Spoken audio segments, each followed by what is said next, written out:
And welcome everybody to another edition of the Meta Steel podcast here with me, Charles Prodigy Ritchie. And right now, as we are getting ready to kick off, as I am being joined on the line right now by senior writer of and editor Behind the Steel Curtain. I'm talking about none other than Tony DeFeo. He can be followed on Twitter at Deafy Old Man. As we got a lot of things to talk about today on this episode, as we just found out that the regular season schedule is to be announced shortly in less than 20 minutes from now, or a half hour, I should say. But we do know this, that the Steelers, good news is some bad news.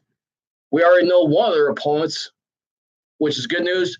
Bad news is, unfortunately, they'll be kicking off with the New England Patriots in New England, of all places. Joining me here to talk about this and also do a mock draft preview as well, as we get into some other topics surrounding the Steelers. Tony DeFeo himself. Tony, hope you're having a great day. I hope the weather's treating you nicely. How you doing, my man?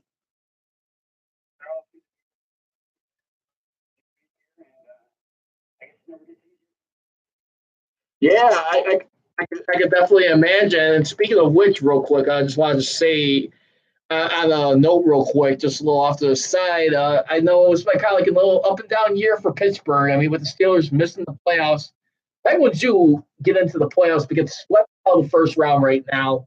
I can imagine what's going for that town. But other than that, I mean, on a positive note, you got the Bucks doing good right now in Pittsburgh. Other all things considered.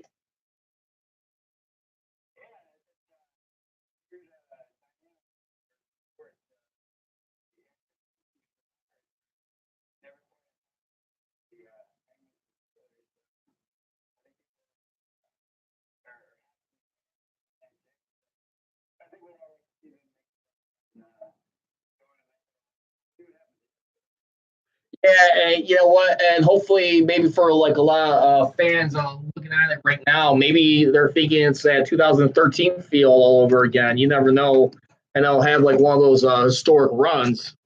I mean, if you ask me. I'd be all for that. I mean, in my opinion, I mean, I love football more than anything, but when a baseball team's on a roll, to me, it's one of the most fun things for a sports fan. I just think it's great. So I hope they do have that kind of year. Yeah, no doubt about it. And speaking of which, like I was just mentioning a few minutes ago here, as we're on the podcast right now, as we're just getting started. Like I said, unfortunately, like I said, the good thing is about portion part of the regular season schedule, we do know one of the opponents that's going to be against the New England Patriots.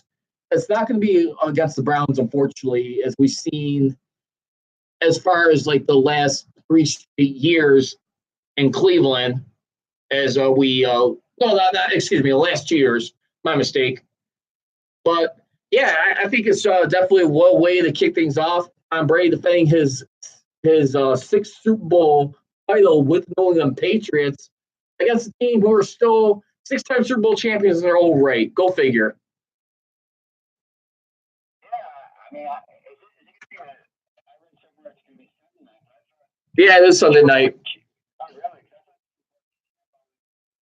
I was starting on Thursday, but I guess you're training up. But as far as that matchup goes, I mean, I'm excited for it. I mean, I saw a lot of pessimism online. Get that loss out of the way right away. That kind of stuff. But I mean, I think it's fun. I mean, it's great for Steeler fans. It's great for the NFL to have a matchup like that in week one. I mean, these are two of the most popular teams in sports, really. And we know the Steelers following. That every time they're on TV, they have a massive rating. So I think it's a good opportunity for them to, if they want to prove something to the world without Antonio Brown, without Le'Veon Bell, with all the drama, all the, it seems like everybody's kicking them when they're down right now. I think it'd be a great, it's too early to see what kind of team they're going to have, but fast forward 6 months or 5 months, for them to go in there and put on a good show, I think that'd be a really big lift for the entire organization and even the fans. Yeah, I think no doubt, Bob. I will say one key element too, whether you like it or not, and even a lot of fans are kind of like relieved that you at least got one of the people out there who's been kind of causing a little bit of controversy. He was a big vital part in the last time they met in Heinz Field. I mean, not just Joe Hayden, but I'm talking about Antonio Brown. I mean, after all, he did have some significant grabs in that game as opposed to team get. And I will remind people of that. When you think of that hard-fought battle they won, but I mean, just holding him to 10 points, I'm not sure I'm not saying that's going to happen again, but you got to believe it's got to be a little bit of a different scenario, a big wake-up call when they go into the season right there.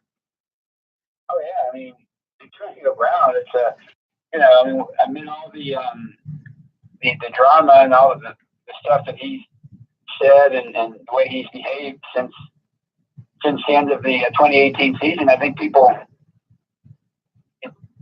miss his talent. I mean, he's one of the best who's ever done it for any team in any era, let alone the Steelers. So it's going to be a big loss for sure going into New England, going into any stadium, including Heinz Field next year. It's going to be a big shoes to fill, that's for sure.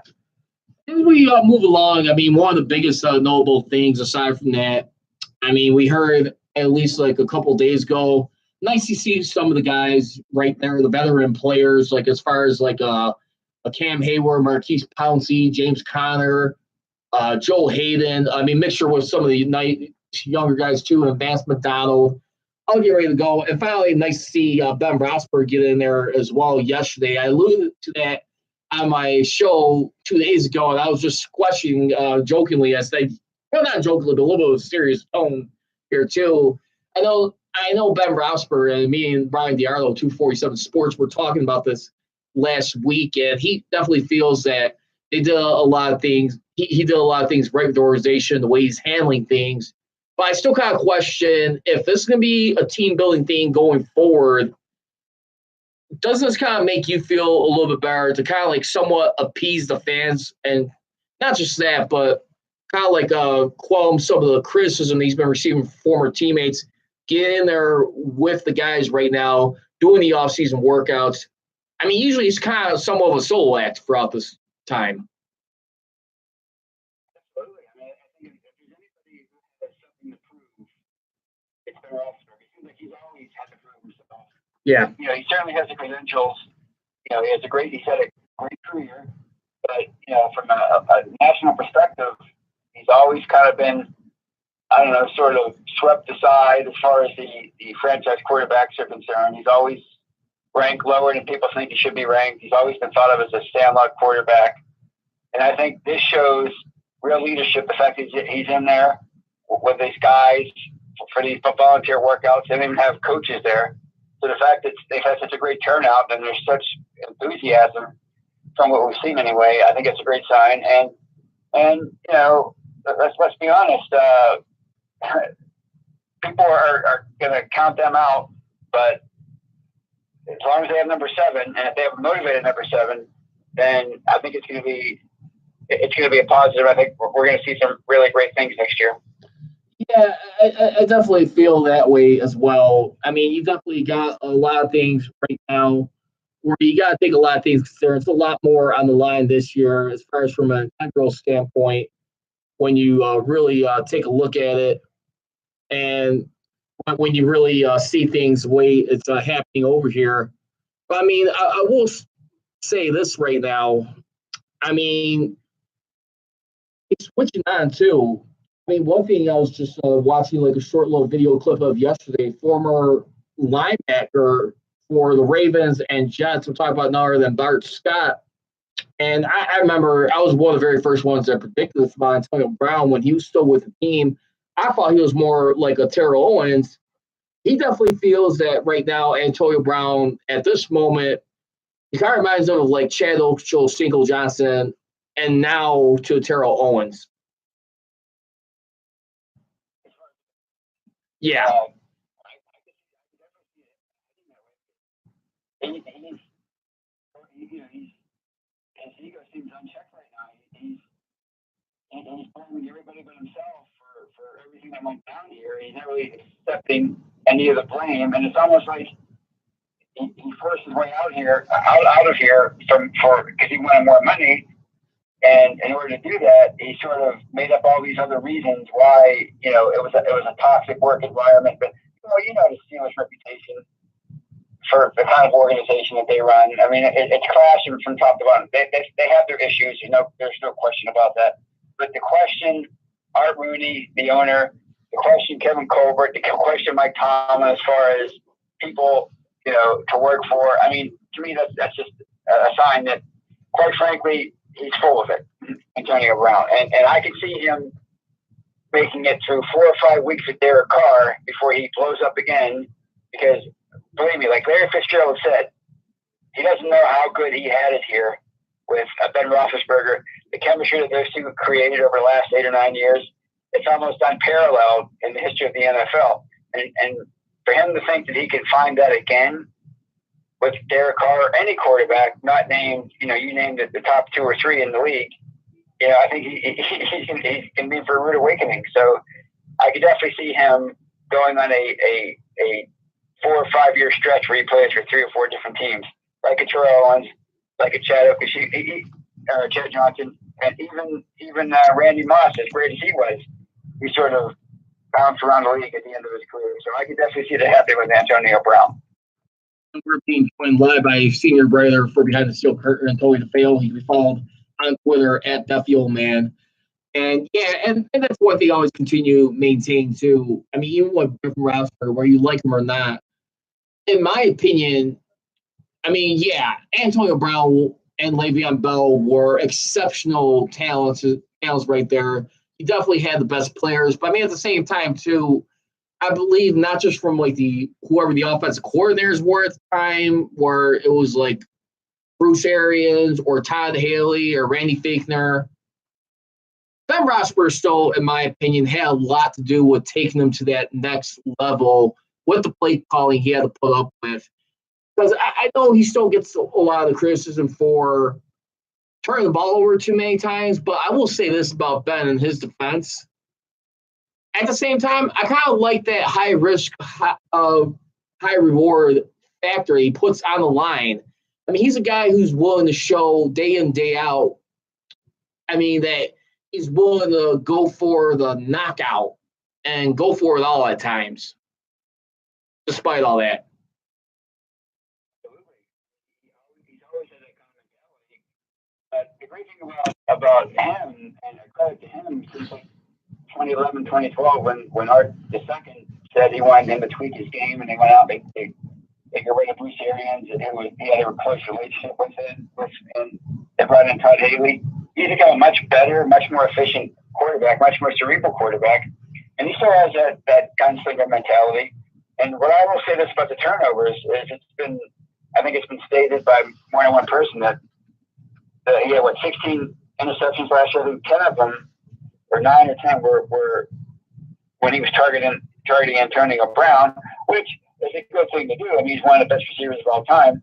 But moving forward, starting in 2019, maybe he doesn't feel that pressure to get one guy his targets, because if he doesn't get that guy his targets, that guy's going to assault, that guy's going to throw a fit. So maybe moving forward, with Juju Smith-Schuster, James Washington, Vance McDonald, James Conner out of the backfield, maybe he'll just be looking for the open guy and not worry about trying to appease somebody. So I think maybe this makes him it might be whistling past the graveyard to say this, and maybe this makes him an even better quarterback moving forward.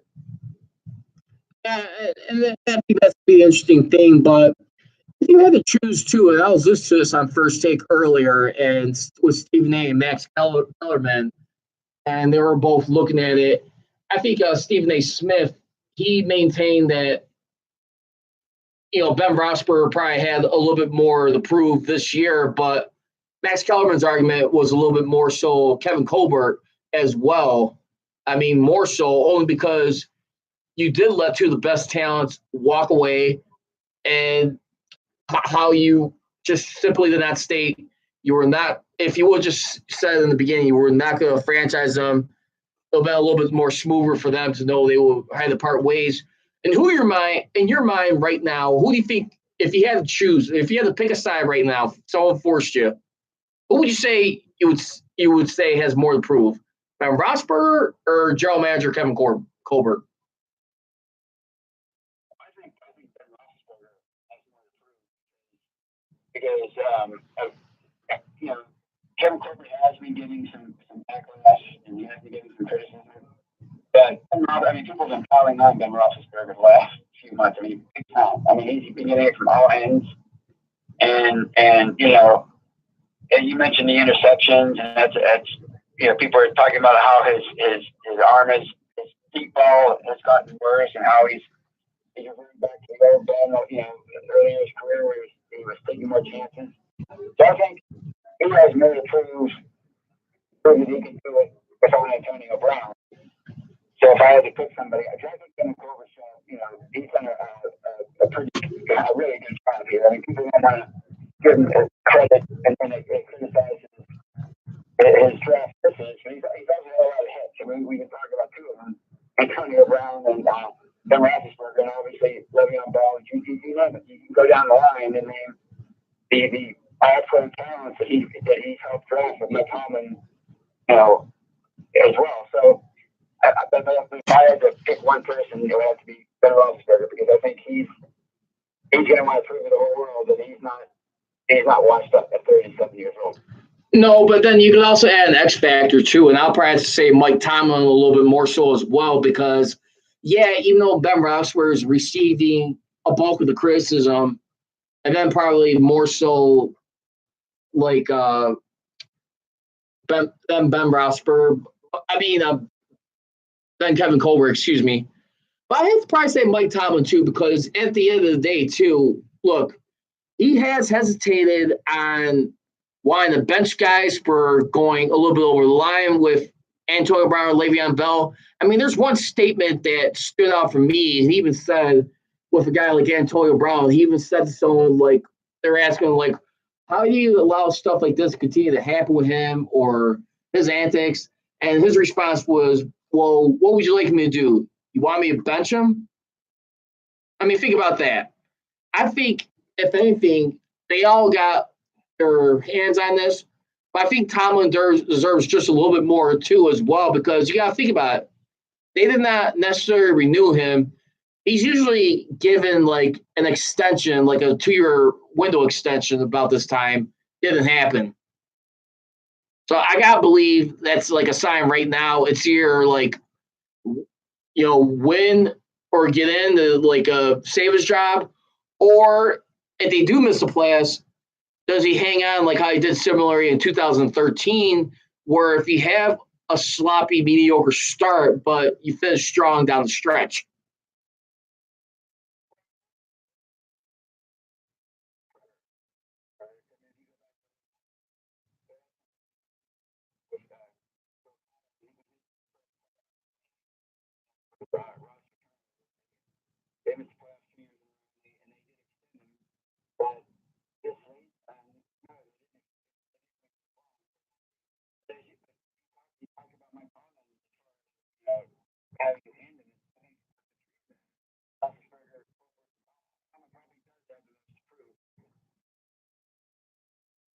Well, you still there, Tony?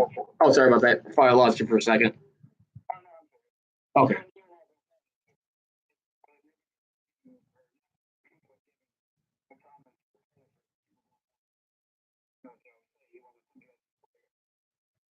Yeah, but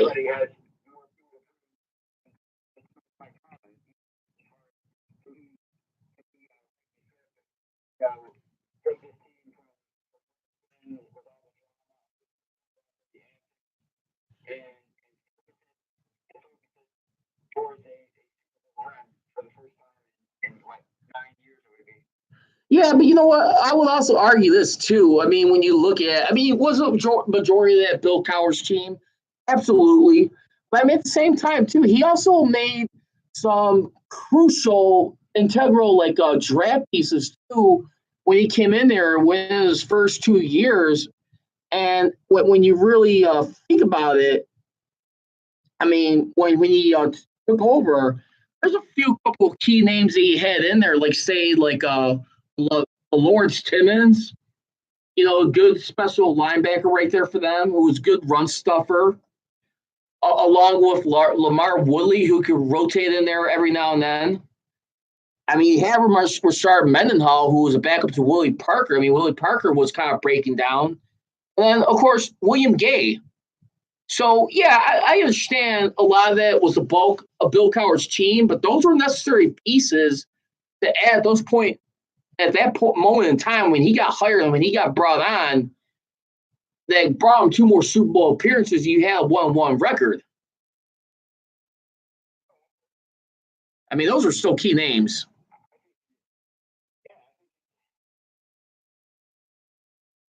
Is that right? Yeah, I'm here. I just heard you breaking up.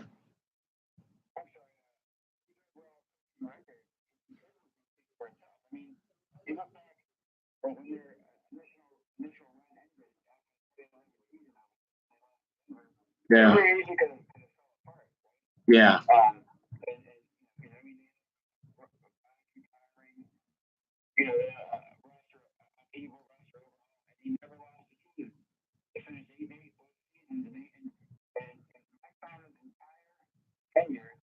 They've only played one game where they were already out of playoff contention when that game started. And that's rare. So when people say they want to get rid of the head coach, you better be sure, because history shows the teams that struggle to find the right guy for head coach and the right guy for the quarterback, but when they struggle to find those guys, it's a disaster, and it's a struggle to last sometimes 10, 15, 20 years.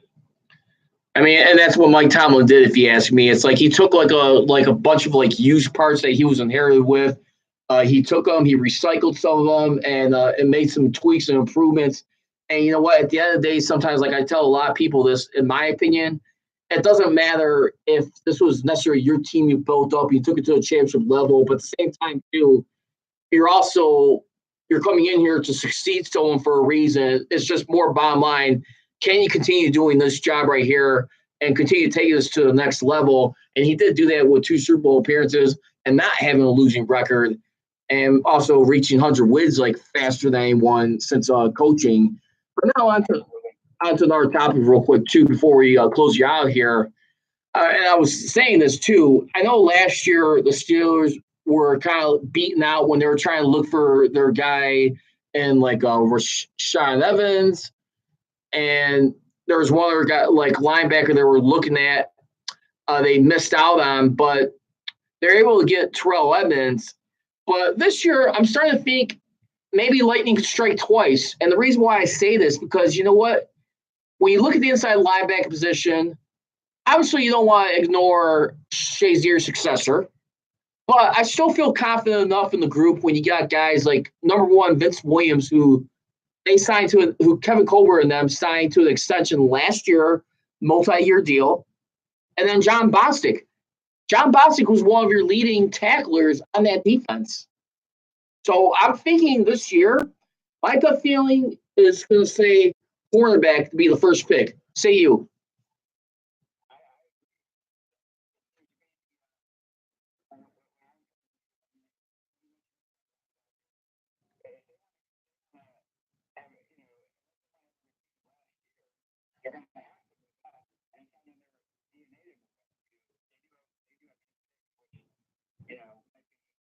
It might give them the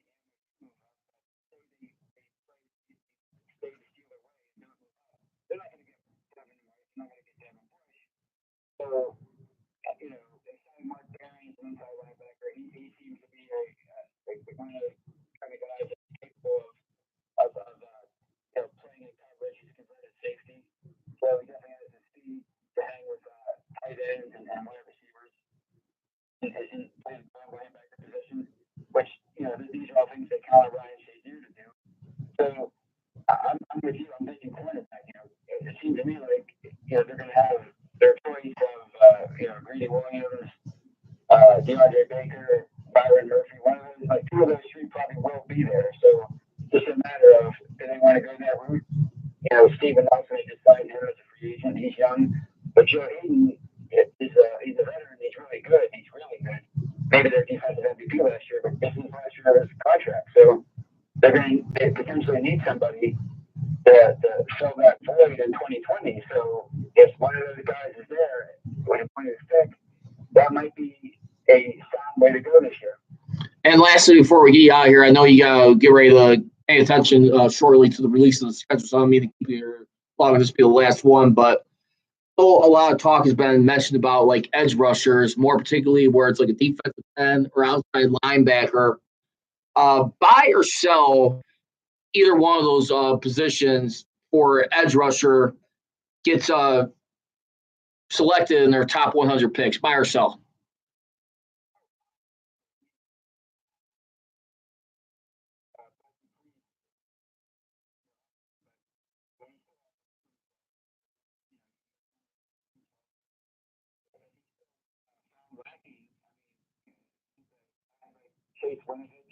Yeah. From Michigan. So, I can very easily see them using a second or one of your third round picks on an edge pass rusher for sure. Absolutely. I would buy that. Definitely. All right. Well, ladies and gentlemen, that's Tony DeFeo. He can be found on Twitter at DefioMan. He's one of the senior writers for Behind the Steel Curtain. And make sure to check out his blogs. He is on there quite frequently. As you can see, a lot of his posts right there. You can even check out a lot of Behind the Steel Curtain stuff if you select the Steelers as one of your teams on Bleacher Report. You can definitely see him in there. Does a fabulous job, and what great honor to be associated with you guys once upon a time. But just want to say thank you for the time, and let's catch up soon, and hopefully see some good results with the draft picks this year, as they usually do.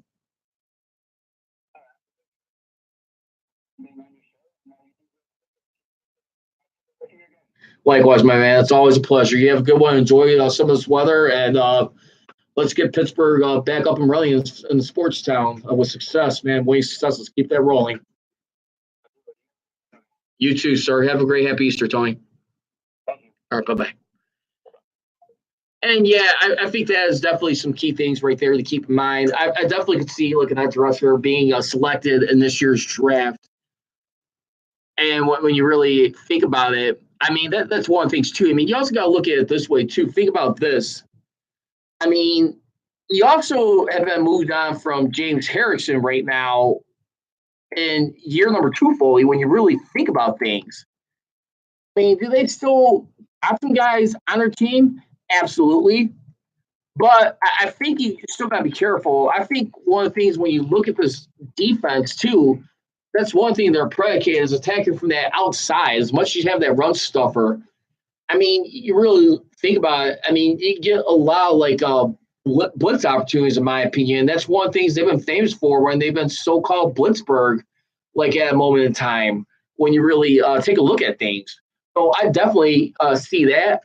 But I definitely need to warn people right now, do not sleep on this defensive tackle for Cam Hayward. If I'm going to select a guy as far as like a defensive tackle that you probably see in the draft, I'd probably say it'd be like your 4th pick right now when you look at things. And if there's one guy who I'd like to probably select, hopefully he's still available. I usually like drafting to this school. I'll say Draymond Jones from Ohio State right now, who's definitely right now when you look at his overall grade, he's got a chance to become an NFL starter, and that's one thing you want to look at. And you want to like start getting ready for a guy like Cam Hayward, who's near the end of his deal within a couple of years. So you got to be a little careful right there. That's one thing. I think they've been finding good momentum building up on the defensive front, and just a lot of stuff you just got to be careful with. But anyway, right now we're going to be finding out in a couple of minutes. I'll try and give some thoughts and reactions later on this evening. Hopefully in a few hours once we find out the Steeler regular season schedule. And let's see what happens. But right now, give me your thoughts right now. Predictions on the first game of the year. Is it necessarily an automatic loss to start off on the roll against the Patriots? Most obvious? Or do you see them stealing one in New England? Give me your thoughts on that. I know it's a little bit hard to answer right now at the moment, but let's wait and see. But anyway, that's going to do it. That's going to be a wrap for this edition of the Metal Steel Podcast. I'm going to be having a very special interview next week with a celebrity who's actually working on a few movie projects and a Netflix TV series. I'm talking about none other than Olivia Webb. Make sure to check me out. She's gonna be we'll be live streaming together for the interview next Wednesday, day before the draft, and she's gonna share her thoughts what's like being a Pittsburgh sports fan, while also in her acting career. All right, guys. Well, I'm gonna take off as always. Leave you. Don't be trolling. Be rolling. Here we go, Steelers. Here we go. I gone.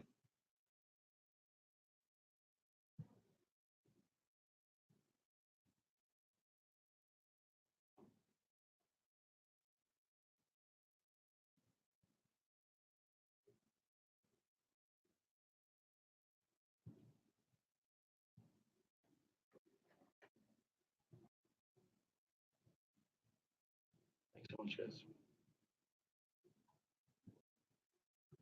Thanks so much.